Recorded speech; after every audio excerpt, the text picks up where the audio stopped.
নির্বাচনে অবশ্যই চিন্তা আছে, অবশ্যই সরকার আমরা ঘোষণাও দিয়েছি। আমি আবারও এটা রিপিট করছি যে এই অর্থ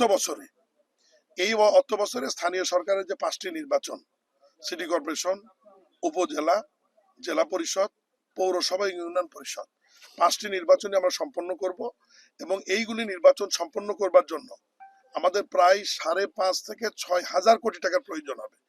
এবং বাজেটে এই বিগত পার্লামেন্টে যে 26-27 অর্থ বছরে যে বাজেটটি অনুমোদন হয়েছে, সেই বাজেটের মধ্যে এই অর্থ সংকুলান করা আছে, রাখা আছে। এই পর্যটন কেন্দ্রকে ঘিরে কি কি ডেভেলপমেন্ট চলমান এবং কি কি ডেভেলপমেন্ট হাতে নেওয়া যায়, এ বিষয়ে মাননীয় প্রধানমন্ত্রীর অনুশাসন অনুযায়ী আমি শ্রীমঙ্গল সফরে এসেছি এবং আমি এখানকার স্থানীয় প্রশাসনের সঙ্গে গতকাল রাতেও কথা বলেছি, আজকে সকালেও মিটিং করেছি, সমস্যাগুলো আমি শুনেছি।